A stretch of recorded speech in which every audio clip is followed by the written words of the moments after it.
This Michigan team, I would say, is probably top 3 Big Ten team this decade.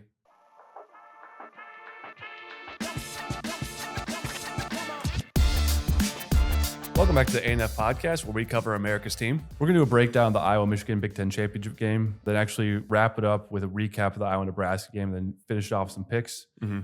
Just an awesome spot for Iowa to be in, regardless of how this plays out. I think we're all satisfied with the season as it is right now.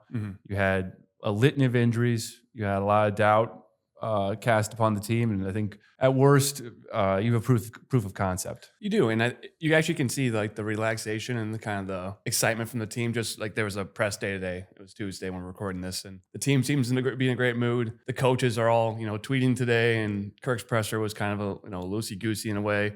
And the team kind of, achieved its goal. Got to the Big Ten title game. It overcame so many, tough circumstances. And now it has an opportunity ahead of it that, it's what you play for. At the start of the season, you try to envision, a moment for this team to really do something spectacular. And the moment presented now is, I don't think any Iowa team in the last, under Kirk's tenure, could accomplish what this team could accomplish winning this game. Definitely. And then you also look back on the 2 losses. After the Minnesota loss, it felt like we were broken as a team. The proof of concept we were just talking about certainly wasn't there. But now in context of how the team was able to persevere and, win a bunch of toss-up games, you're a blown call away from 11-1 season. And this being a quarterfinal game. Also, yes, the Penn State had some gaudy stats attached to it, but I think anyone who watched the first half of that game knows it could have been, a closer game. A closer muck-it-up game. I don't think it would end up working out our way, but you never know if the nerves would have flipped back. So we've seen Aller kind of panic late in games. And I think that's what was frustrating about the Penn State game with the schedule we had ahead of us. Yeah. Is that Penn State was this moment. It was on CBS, a night game, and everyone was watching. I think there was another, Ohio State, Notre Dame was at the same time. But it was a national brand game for Iowa. And they just, we pissed it down our leg. And our proof of concept of how to, we have this program that wins, but also can compete against the big dogs. It hasn't been really proven out. It wasn't proven out in that game, even though we had some opportunities to. When we lost that game, we said in the next podcast, like our next opportunity to have a proof of concept of this program to drag these teams into a muck-it-up game won't come until the Big Ten title.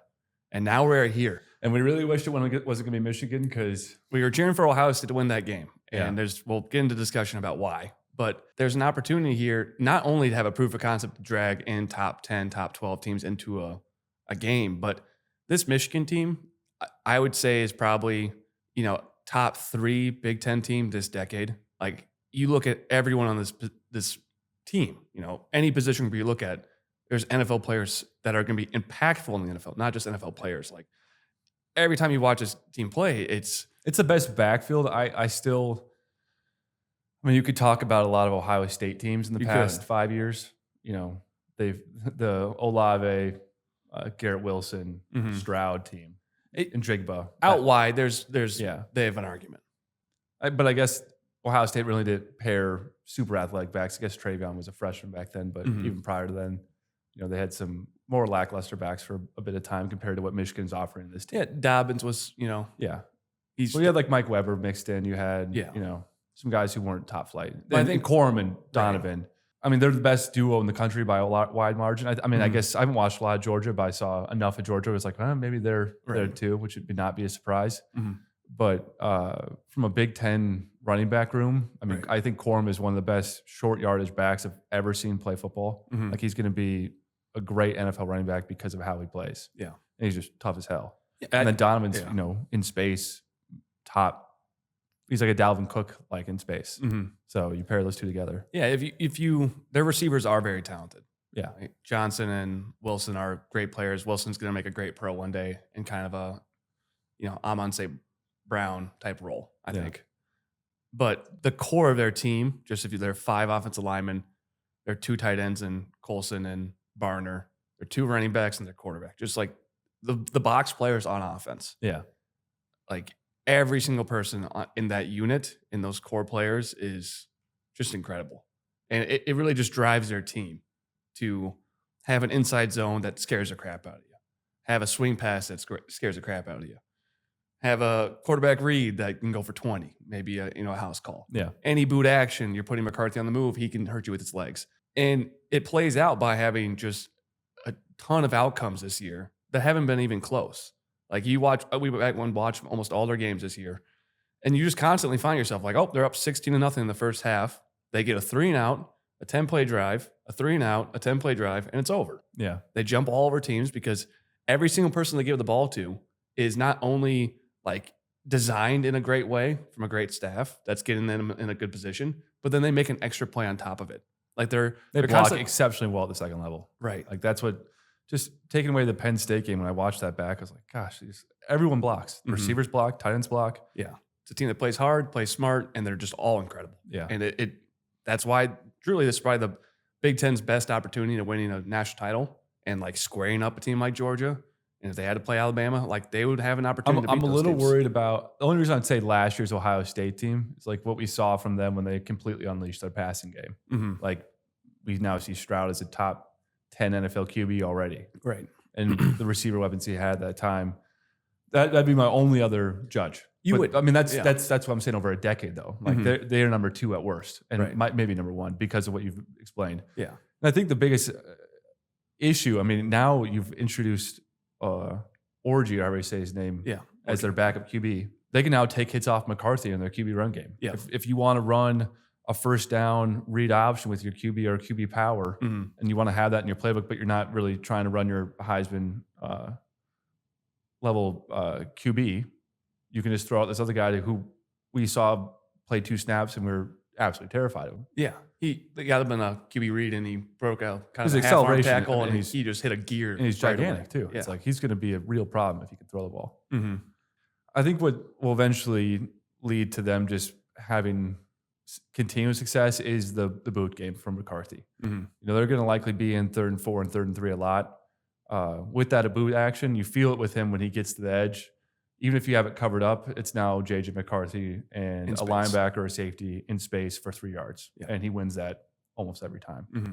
And I think that's what they'll rely on, just by alignment. You know, we're a give ground team. If you're going to give ground to a guy like him, that's going to be a big problem. Yeah. And so let's get into how, you know, we've broken down the personnel and what makes this team so great. How are they going to attack Iowa in this game?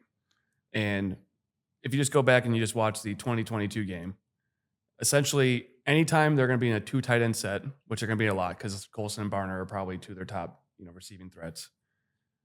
They're going to attack our linebackers with their tight ends, which is kind of a natural thing, but they're going to be 2 tight ends and then throw. And they're going to throw to their tight ends and their running backs in the flats. That's what we saw. That was a consistent game plan for them. Then they're going to go spread. So they're going to play 11 personnel with 3 receivers, maybe more. And they're going to run either McCarthy or Corum up the middle. And it just kind of was the same, you know, tactic over and over in that 2022 game, is that it was kind of the opposite of what the personnel said. Mm-hmm. They're trying to effectuate our subs. And so I'm guarantee you Fisher's going to be a target of their tight ends in the past game against their running backs and their tight ends. And then they're going to try to get us, you know, into a shell look against, you know, putting Wilson in some scary movement and then run. And if there's a deep shot, we saw it twice in 2022 is against Castro. It's going to be Wilson versus Castro on some deep action where they get him isolated. Castro's probably the slowest of the guys who are going to be actually, you know, covering Wilson. And they're going to try to isolate him in situations. I can see him isolate on Deshaun Lee too. And right. I think honestly anyone in this game, you know, besides X, I think they could attack anyone. But usually we put Castro in a fairly difficult position. Generally. Games. He's in the toughest guard. He's in the match when if you're gonna run 3 deep on his side, he has to carry that slot receiver. Yeah, with generally no pedal going. Yeah. Yeah.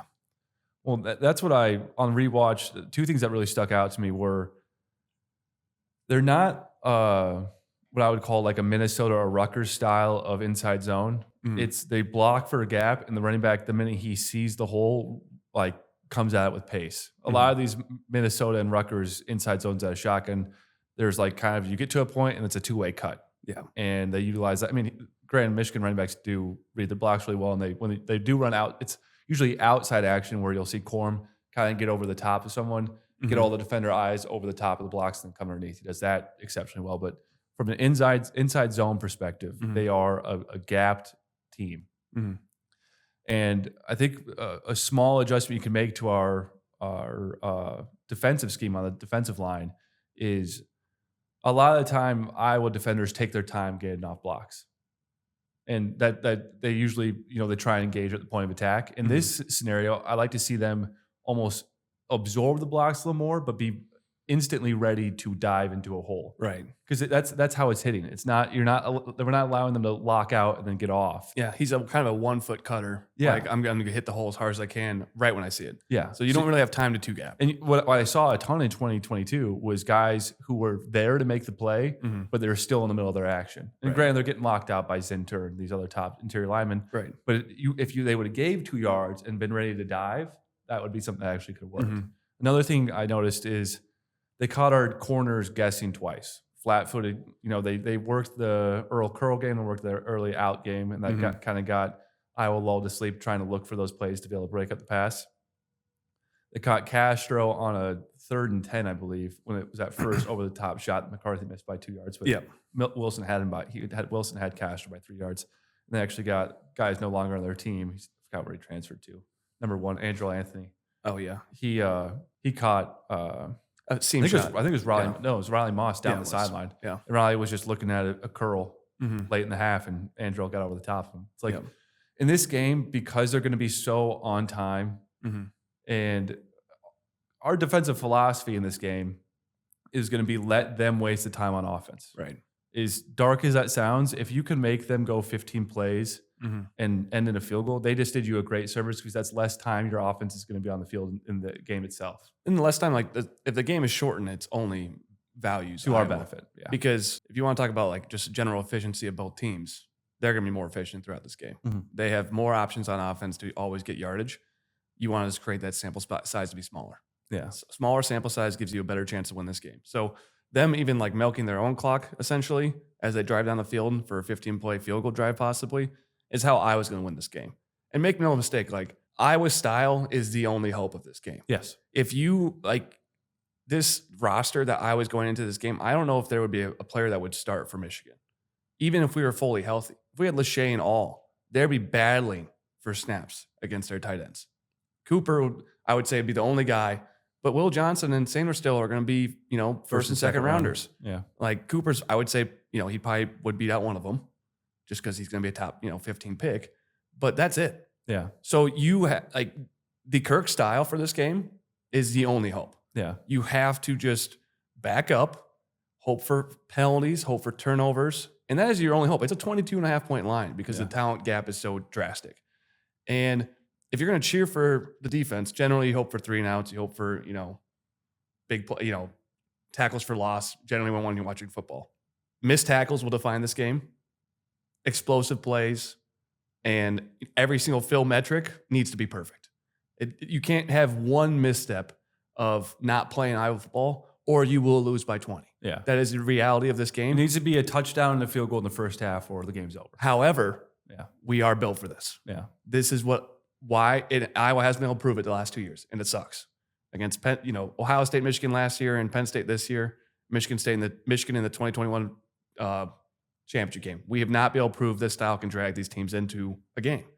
We have the opportunity now, and all those games you can point back to just us not playing true Iowa football, and we have the ability to have a proof of concept game. Well, I think the big part of it is, and what we've seen from the past 10 games or so. And it's kind of ridiculous when you look at Logan Lee and Yahya Black not being, that highly touted in all Big Ten teams, but it's because they don't put up stats. It's because they're like a sacrificial lamb, essentially. From a schematics standpoint. But those two guys have probably played the best interior line play I've seen of any team this year. Yeah.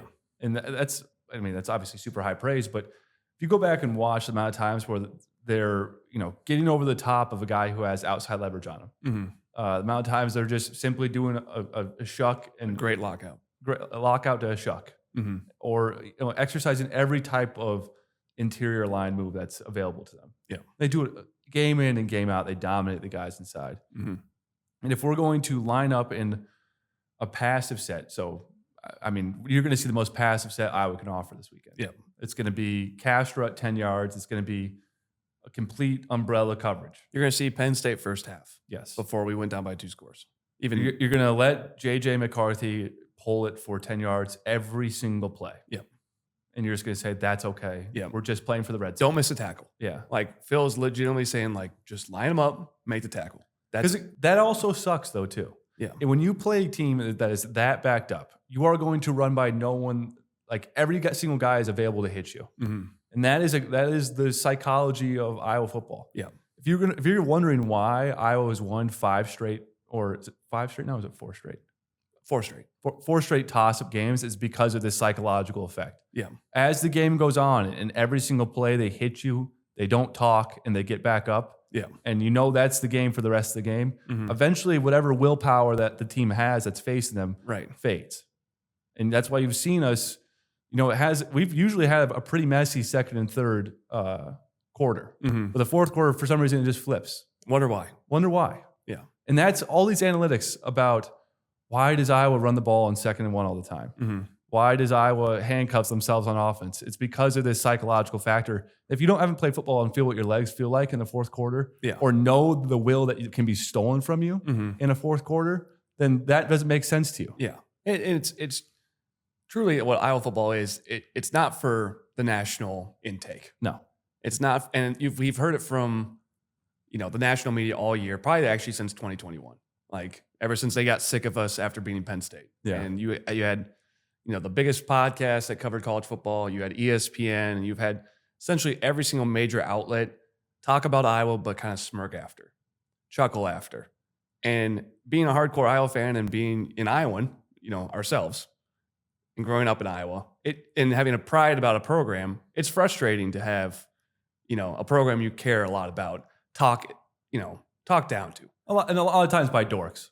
And guys that just don't understand football. Yeah.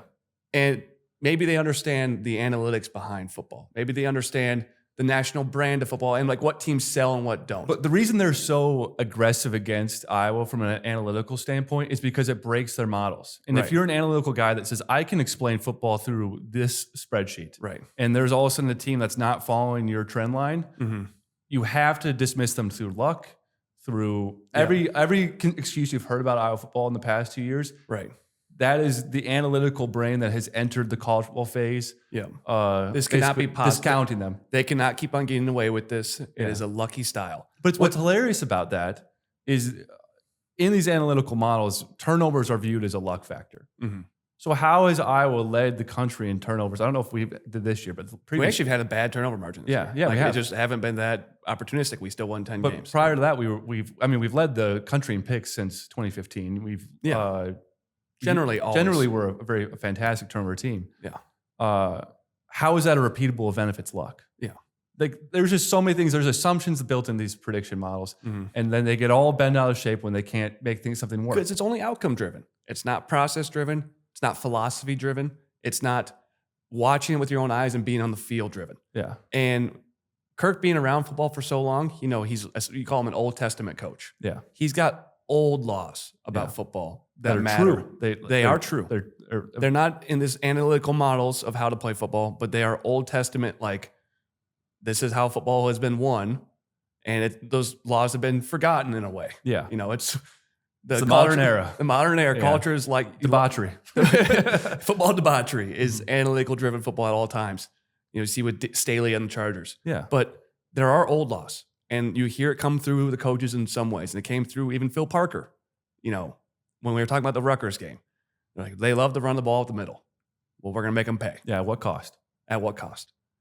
And you talk about 2nd and 1 runs all the time. You should take a shot on 2nd and 1. You shouldn't run the ball 95% of the time. It's going to cost you one. It's also playing like you're playing a thinking body on the opposite end. Right. 2nd and 1 defense. I don't know if there's a single coordinator in the world who's going to line up in a zero blitz on 2nd and 1. Right. Everyone knows that's an opportunity to go deep. So what do you see when teams are in 2nd and 1? You see teams call passive backup sets. Yeah. So what can you do? You can take an opportunity to hit them in the mouth. Yeah. And hitting them in the mouth is not nothing. Yeah. That's a real thing. And that's what truly Iowa football is. Yeah. Like the core of Kirk's philosophy cannot be accounted for in just analytics and points per game and yards per game. And you hear him always talk, down to yards per game. Yeah. It's because hitting someone in the mouth in football is to its core what the sport is. Yes. It's not baseball. It's not basketball. There's a physicality to it. There's a brain damage aspect to it. There's a breaking self-preservation, a breaking of the will of the other team aspect to Kirk's brand of football. And the reason why you can't say why Iowa wins 10 games every year is because your analytics don't account for that aspect to You read the New Testament. exactly. And that is why Iowa wins 10 games. I think my last point I also want to make on this fact is analytical football is it's kind of like a baby of baseball analytics and basketball analytics. Mm-hmm. Baseball analytics, you're dealing with 182 games. How many goddamn innings and pitches, balls? It's also 1v1. Mm-hmm. You have a 1v1 math equation. Yeah. Basketball, it's usually a guy sitting in the corner wide open for a three. Mm-hmm. You have how many games, how many shots Yeah. to extrapolate some larger data set. Mm-hmm. Football, you are playing with 22 individuals. Mhm. Each one have possibly the same amount of impact as the other Right. one. And And there's 12 games? impossible renditions, and every single play starts from a dead stop. Mhm. Like that is the definition of possibility. And then to apply numbers to this, yes, there are. Oh, if you run the ball for 6 yards a carry, you're a successful team. No fucking shit. Yeah. Like that is like what football analytics come out to. Yeah. You see some stat where you'll get some analytical guy put up like this stat is true if you block a punt, if you do all this, it's all just common knowledge. You Right. can't extrapolate nuance. Like we need to start taking 75 threes a game. Yeah.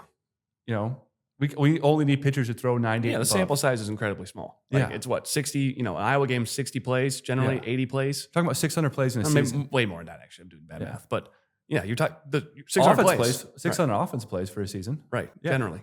And you're supposed to get a data set that's analytical, driven Based on 22 actors. and predictive. Yeah. Right. It Good might be more predictive in other cases, I'm sure you can point to a million things, but I'm not going to sit here and listen to David and be like, oh, duh, of course. Yeah. You're not going to blow my mind.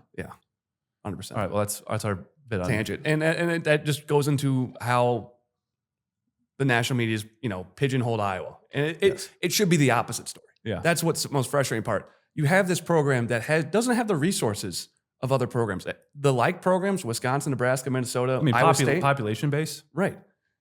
Like programs to Iowa have not had the success that they've had since 2015. Like it's probably the pinnacle of Midwestern football. and pinnacle of not big brand football. Yet it's talking down to by the national media when that should be celebrated. Yeah. And it's frustrating. Yeah. And that's our entire point. I think it's time to move on to, I don't know how we got down that tangent, Yeah. but we did. And I think it's been boiling for 12 weeks to talk Which is about that. A lot of guys not knowing what they're talking about. Yeah. And moving on to the Michigan defense and Iowa's offense. Well, what we've seen over the past couple of weeks is actually the run game develop into a sustainable force. Whether it's going to be able to occur against Michigan is an entirely different factor. I think anyone would tell you if I was going to have success in offense, it's likely going to be through the big play. Mm-hmm. Be able to line up and run at this team between cores 1 and 3 with any success, and trying to maintain drives. I think how Iowa's going to approach this game is very much how it approaches any big game. Mm-hmm. Try and get to the 50-yard line, and then you try and execute a pin. Yeah. And that could set up a return down to Michigan's 25 in a field goal attempt, or a return down to the 15 and touchdown. Yeah. But that will be how we action our offense is through the special teams game. Yeah. That's another archaic system. Mm-hmm. The fact that Kirk sees the punt game as a more effective process of generating points in our offense. Yeah. And that's an idea, and it's kind of working. Yeah. When it does work, when it doesn't work, it can get ugly quick. Yeah. Got ugly against Penn State. Yeah. But the key of this game, like you said, you're trying to get to a field position. You're trying to win the field position in this game. The offense, actually, the goal in the first half and until the fourth quarter, truly what Iowa wants to do is just get first downs. Yep. And it struggled in the past 4 games to do that in the third quarter. There's a massive data set where it's like 7 straight drives against all those teams, other maybe Rutgers, where we just couldn't get first downs in the third quarter. And it flew off, turned those games into a lot more closer than they should have been. So we actually all had really good first halves in all those. But in this game, if we can get, 2 first downs, 3 first downs, get to midfield and play our style, we have a shot on offense. Because Michigan's defense they have 3 D tackles in the first and second, all Big Ten team. Everyone on that personnel, like both corners going first round. Yeah. Both their DNs are incredible. Like Everyone's a high-level recruit who's playing correctly because they're starting for Michigan. right. And it's not going to be a 300, 350 yard type of game. Yeah. It's going to be 250 yards and being very opportunistic on offense. Yep. Having the scripted play help you get a drive. Well, if you force a turnover, take a shot. Right. Those kind of scenarios. Iowa can score points this game. To make no mistake, like our offensive line against this defense line could find ways to, generate first downs. That was actually close out drives. That was a very surprising part of the 2022 rewatch. We had a very unfriendly whistle in that game. Multiple times where it's just like, is that really what is that called like what you're trying to prevent? Right. With the holding, with the chop block, even with the 15-yard penalty that occurred. But my takeaway was like, oh, we actually blocked them fairly well, and that was when the O-line was very young and very inexperienced and actually playing very poorly at the time. They kind of rose to the occasion for that Michigan game. And a part of it is just because when you come out and you run outside zone where you're picking up these linemen, you're running 3 yards over and upfield. That is a play that is novel to a lot of Big Ten East teams. And, almost every one of these now runs completely spread power. I don't know. Can you think of a single team that Michigan's even played this year that's run under center outside zone? Not a lot. I mean, Rutgers probably gave you a similar look, but right. it's just a different action. Yeah. You don't have the boot action off it as well. Yeah. And they're going to play when they see Iowa's tactic in this game, and what they're going to be focused on is we're going to play 2 tight ends the entire game. We're going to try to play in a phone booth on offense. Michigan's counter to that all season against us in the last 2 times they played us is to put 5 defensive linemen on the field. So like the exact same style we saw against Illinois, where they were, playing 3 true D tackles and 2 DNs. That's what we're going to see. And it's kind of a nuclear look. It is. And essentially what the game plan is going to come down to is trying to cause the backside DN to think every play. And it's all going to come down to, so if you see a zone left or a zone right, a boot left or a boot right, that whatever is the opposite action DN, that is the focus of this game. And if they're guessing us in any ways, if they're jumping at our boots, if they're coming down the line hard, and if they're getting keys off what we're doing, we're going to lose this game. Like, we're not going to do anything on offense. Yeah. But if we can, essentially influence that backside DN the entire game, which will be the entire game plan, like with boots, counters, jet sweeps, then the offense has a chance to, move the ball. But if that DN's locked in and it lasts, it was a Jabo and Hutchinson one time, and we weren't going to do much against that. The guys playing now, they're still great players. They're still, second team all Big Ten, one's honorable mention, I think. But that's the hope of this game, is that those guys don't play fast. Yeah, because they don't dominate the game. If they start locking in, the game plan is going to get pretty sour pretty quick. We'll be interested to see how Michigan, this is both sides of the ball. I think because, we've said this about the last 4 games, but they keep them apply to Michigan. I think Michigan might slow play a lot of stuff early in the game just to make sure they don't make the big mistake. You don't want to have Iowa have a well-scripted trick play that could hurt you. Yeah. I think it might take a while for them to actually tease out what they're comfortable with. And then you'll really see them start to sink their teeth in the second half, where everything's happened in a blink of an eye. Yeah, like they're forcing your hand, and if we're not executing at a super high level, kind of a real problem. And that's been kind of a theme of their games. Like watching them back, they kind of are patient early in games, but the moment, especially even against Penn State, when they kind of want to sink their teeth in and stop the run, they can. Yeah, and the goal for Iowa at that point is to be in a field position situation that's advantageous. Just you can punt away, or just in a lead, a slight lead, like a 3-point lead, where those possessions aren't going to make or break it. The entire goal of this game is, create that muck it up style, win the field position battle. Obviously, you got to win turnover battle. That's not without. You have to win it by 3. You do. Is to get into this game in the fourth quarter, where the nerves, completely are on Michigan. And all those body blows, and we talk about the toughness and physicality of Iowa's program, can come into, effect.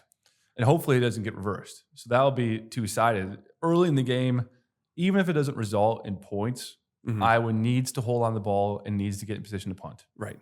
Because if you put your defense out there for what we saw like Penn State last year, or even Michigan the year prior, eventually your defense will wear down. That's the same reality we live on the opposite side of the ball. So staying on schedule will be the premium of Iowa's offense. Yeah, and to be fair, they've kind of figured out a way to do it. It's a lot of 5 wide looks to either the bubble screen or the stick. It's a lot of inside lead. I mean, how much inside lead have you seen in college football? Maybe Texas A&M last year when it was full Jimbo. Yeah. But inside lead, that's an archaic process. But that middle linebacker's got, that's 2000s football coming at you. Mm-hmm. You got a 260-pound fullback coming and running straight for you. He's going to headbutt you. Right. And it looks archaic in the first quarter, in the second quarter, but the fourth quarter, it can actually just from a mentality perspective. And I think that goes back to that second one calls too. It's when a team lines up and runs right at you. Yeah. Like both sides are fully aware of what's going on. Mm-hmm. It's like, we're trying to hurt you. Yeah. This is not intended to get space and let our athletes create. We're going to eventually try and hit you enough times in the body where you break. Yeah. It's a dark perspective when you start a game like that. Right. On defense, you're like, it's going to every hurt. play is going to suck. Yeah. Even if we're at 21, this is going to suck. And you're going to need that mindset. Like that's what, when you get them in the fourth quarter, they're like, this is just exactly what it's going to be. Like, there's not like no punch is going to be pulled. And it's just going to be interesting. I don't know. Yeah. There is a reality. Like we're talking into the best case scenario of how this works. If you told me that Deacon throws a pick on, the first drive, like, we lost by 30. Yeah. Like that. If there's a turnover in the first half, we will lose by, and we don't get one on the opposite side, we will lose by 28 at least. Like at least. They're so talented on offense, and whoever touches the ball is so good. There is a reality of why Kirk teaches the things he does, though. Yeah. Because of this game. Yeah. Because we've had Ohio State come in as a 20-point favorite and beat them by 31. I mean, granted, that's a very different Iowa team. Yeah. But 2016, is this 2016 Iowa, team? Michigan, yeah. They were Is it 24-point favorites. Different? Yeah. We're talking about like a kind of a shoddy O-line. Defense wasn't that great that year. You had one weapon on offense. Yeah. You used them every play. Yeah. Caleb Brown. Yeah. And that's the beauty of the style, is that if you get locked into a game and the nerves start where you're in the third quarter and you're only up 3 and they're backed up completely, like we are one pick away from this being a nightmare game. Mm-hmm. And that causes the other coaching staff to kind of have to buckle down. Mm-hmm. It's like, we're going to have to take yards here. Yeah. And most staffs don't want to do that. Most QBs don't want to have to hit 5 straight out routes to keep a drive going. Mm-hmm. It's a very antithetical thing to what most teams do. Yeah. You see this style of play, which is hilarious because Iowa gets made fun of it all the time. It's the entire NFL, as Patrick Vint said on Twitter. Yeah. It's a great point. And when you see Ohio State, Penn State, and Michigan play each other, it's who scores the first touchdown, and then we open up the offenses. Yeah. But it is very much buckled down, field position, don't make the first mistake, run the ball, have the body blows. Mm-hmm. And that's most high-level football when two good teams are playing each other. Watch Ohio State and Michigan. It's obviously, there's more athletes on the field than there's in Iowa. But they're still trying to play the same style. They're trying to stay on schedule, possess the ball, run the ball, protect our guys. Have the line of scrimmage be the focal point, win that battle first. Yeah. This is what Iowa wants to do too. And it's why we can compete generally in big games. It's been a while, but it's the Kirk mantra. Yeah. From this one, you feel like you're, as like an old-time Hawk fan, Kirk's got the team psychologically prepared. Mm-hmm. It's like he can come in and say, you're 23-point dogs. Like, no one thinks you can compete in this game. Yeah. And from a Michigan perspective, you just beat Ohio. You slayed the beast again, third year in a row. You're in the playoff probably no matter what. Yeah. The willpower for this game, I'm sure they'll get up for it. It's a Big Ten title game. Yeah. It's a big stage. But if the cost of the game wears on and you can hang around a game where you're putting continuous hits on them, and they're thinking, I got to be ready for the playoff. I can't keep taking these hits. Yeah. That's where that psychological advantage could flip. Yeah. Definitely. Time to do a prediction? Yeah. 30-0.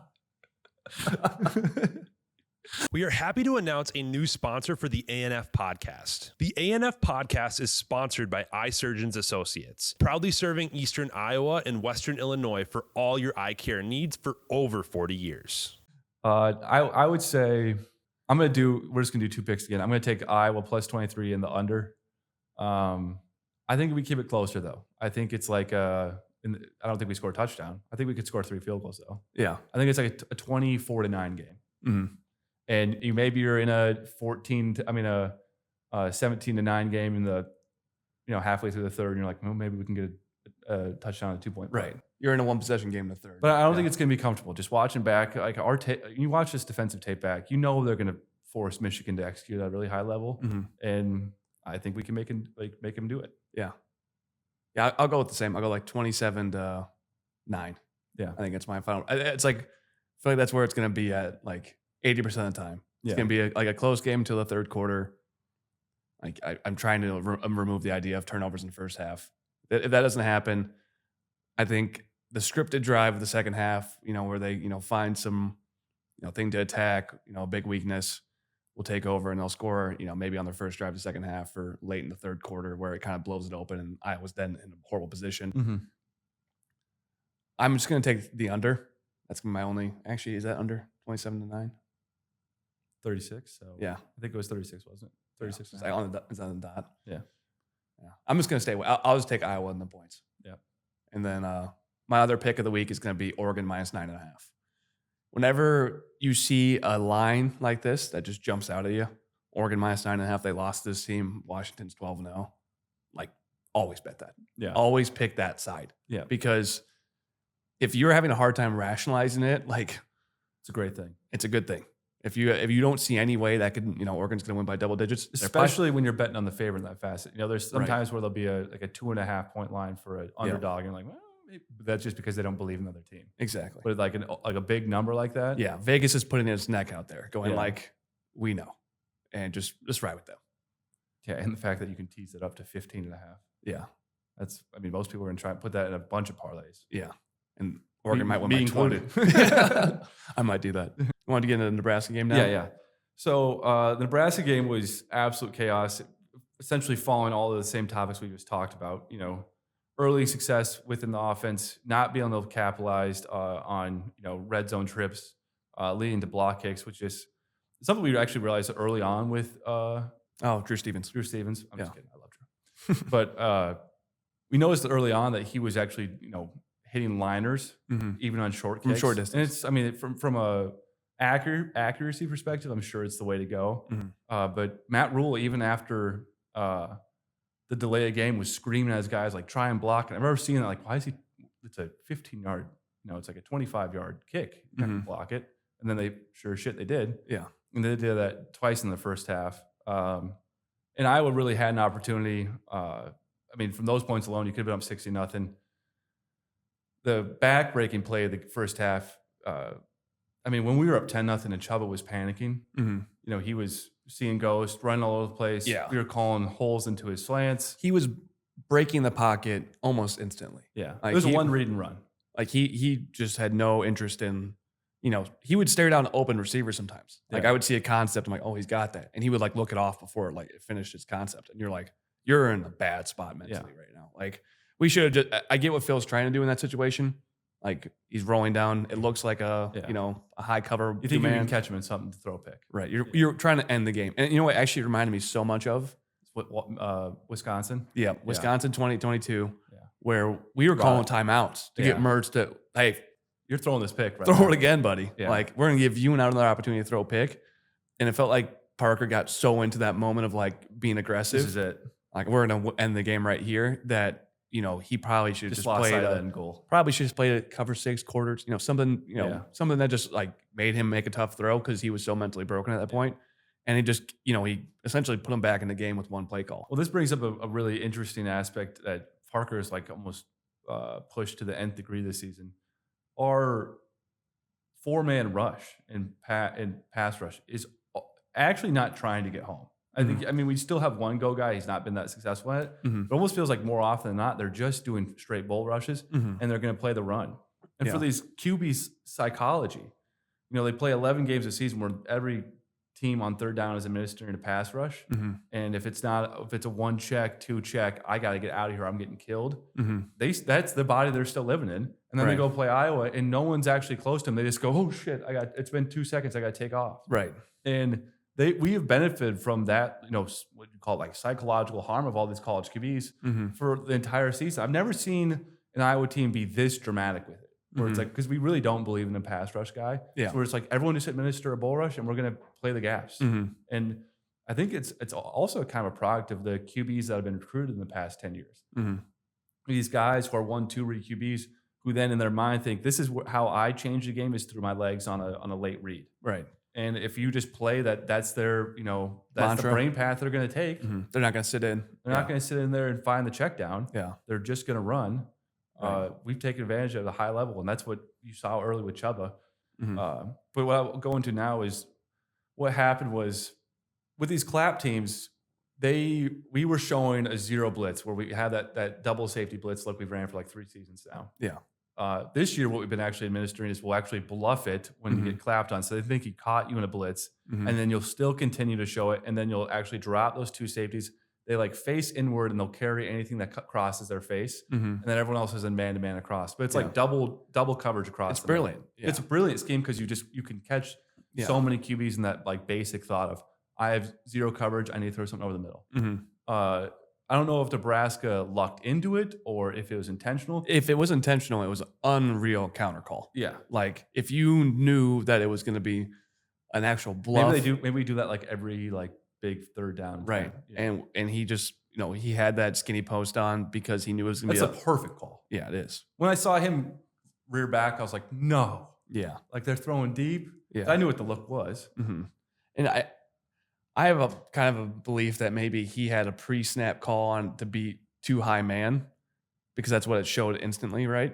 It was a too high man look. And actually that skinny post is still what you would throw, right? Because either safety still. With the way our safeties play, though, I think that he just thought he had a 0 on, and a skinny post against a 0 is great. Yeah. But just the fact they had that on Yeah. in general. I think I see what you mean, though. Could also work against too high man. Right. But still, it was one of those moments where if Iowa could have just backed up, I don't think that Chuba was going to execute anything for a touchdown and a half. And credit to Iowa for even winning that game because we had 2 massive not Iowa moments. Yeah. Like that pick, that play like completely changed the entire formula of the game. Yeah. And then at the end of the game, where I don't know, I think it actually played into the Big Ten title game and us having the West wrapped up. So when we are in 3rd and 10 with 30 seconds to go in the game, Kirk runs that ball. He first off lets Nebraska call their last timeout, and then he hands it off and goes no OT every time. Yeah. But I think with us probably not wanting to play extra football and having to play next weekend, and not want to get anyone hurt, he probably played a little bit and hey, let's just kind of ride this out. Let's just believe in the team too. Let's see what happens. It's a kind of a meaningless game. Let's go see if we can win it. Right. And you could see actually in Reganey in the huddle before the play. Yeah, I remember. He's saying something to Brian I'm going to fake him. I got this guy. He can't guard me. Yeah. Just let me do a 1-2 and get vertical. And truly, if Deacon throws that ball 60 yards and he just skyballs, he doesn't, do that flat throw. The safety was not deep enough to cover that route if he would have put it, on the outside hash or kind of leaned out a little bit. But then he threw a liner. Yeah. And when he threw the pick, I couldn't believe it. I was like, that was probably the most anti-Iowa play of all time. That just being. I can't think of a more anti-Kirk moment. I think 2018 Penn State when we faked that punt. Yeah. Up by 4. And we blew that opportunity. But that's still, you're playing Penn State in the road. Right. Just dump. It was. You're about to play a Nebraska team that hasn't had any success on offense against you. Granted, I could see the fear of our field goal kicker at the moment. We're like, we don't want to get in a field goal battle in the OT. Right. So that might have played into the choice as well. It was just so dumb. Yeah. And for them to come right back and. Oh, I just love how it happened too. It's. You kind of get what Chuba saw because he saw 2 linebackers shoot in front of him, and Herkett just goes and sits right in front of the ref. So he doesn't see him, and he's seen the 2 center defenders blitzing at him. He's like, "Oh, center field's wide open." Yeah, what just an insane moment. Yeah, and then for LaShawn to have the run he did, we were probably going to see Stevens again. We might have seen another block kick on that. It'd been like a 53-yarder. But it would have been also an awesome redemption moment. So there's no way we go to meter in that moment. We go back to the big leg guy who can hit from deep. Yeah. But yeah, it's just for Beth, this has got to be kind of an interesting moment for her. Yeah. You have you fired Brian when you did for this reason. Because if you didn't fire him at the time and it was a Big Ten West championship team, Kirk was 10-2, you have no leverage at that point. Yep. And I think maybe there's rumors that Beth wasn't the linchpin behind it. It was maybe the president of the university or some other, boosters. But there would be no leverage right now. Kirk would stare you in the eye and be like, you have no authority to fire him. We just went 10-2. So she jumped on the opportunity when we were 6-2. We kind of talked about that being the aspect of the firing. But yeah, she's in a tough spot right now. We ran for 100 yards. She's cheering against Iowa this weekend. I'm being authentic with that. Yeah. If Brian goes out and puts together a game plan that wins a Big Ten title, regardless of what the numbers are. Yeah. He got us here and then he won a Big Ten title. If it's over 17 points, 250 yards. You would have to hire him back. Yeah. you probably lose your interim tag because you just created the biggest fugazi of like issue that's ever been created. Yeah. You fired a coach mid season when they had an opportunity to win the West. Most times when you fire a coach, it's because they've lost sight of their goals. Right. Like they actually have no hope to win. You know, it's like they're going to miss a bowl for sure. They're going to miss the playoffs or whatever. To fire a team when there's still goals ahead of them. Right. Like even It's Tom Allen. because of this issue. It's Yeah. because you could actually end up looking like an idiot. Yeah. And I think she still made the right decision. Yeah. But That's what we would say, stay on it. Like, Yeah. we have an entire episode saying, like, it's probably the right call. Yeah. Like, just in the scheme of the entire program, probably the right call. But for this very moment, like, you're probably right. Like, if we start making a drive in the last half and Brian has some great call and we win a Big Ten title, probably the crescendo of Iowa football in the modern era. Yeah. Like, I couldn't name 20-point dog to the Avengers. Yeah. Like, it would be the biggest win in Kirk's history. Like, it would be. You couldn't convince me of any otherwise because who the opponent is. Yeah. And it's a very interesting situation. It is. Yeah. So yeah, hopefully we're talking to you guys next week about the biggest upset in college football history. But if not, I think our main takeaway and our main hope going into the game is you just compete. Yep. You know, you're really shorthanded, and that's going to allow at least some psychological cushion if that doesn't go correctly. It's like, oh, we weren't fully loaded. But if you can show the proof of concept again, you know, you can play Iowa football. You can drag them into a game in the fourth quarter, Right. and maybe you can pull something out on the back end of that. You know, it's great to have the opportunity. Yep. It's all about the opportunity to prove out concept because the reality of Iowa football is that we are never going to square up Michigan. Yeah. We're never going to square up Ohio State, even Penn State to a degree. Like they just have more resources and better recruiting bases and plenty of other reasons, more fundraising, everything. But if Kirk can drag this team into a game, you let him finish his career no matter what. Yeah. Because you're never going to find a coach at a program like Iowa that can do that. Like There's the ideas that is capable of doing that. Is capable of doing that. Yeah. And he has plenty of these games in his past. It's been a while. But if he can drag them in this time, like just let it be. Yeah. Whatever, all the frustrations and cons and all the stuff you can think of why we don't want Kirk at coach anymore. If we can compete in this game and drag him to the fourth quarter, like he doesn't need to say another word. Like we don't need to say another word about letting Kirk go. Yeah. And I think that's our takeaway from the game. Well, go Hawks. Go Hawks.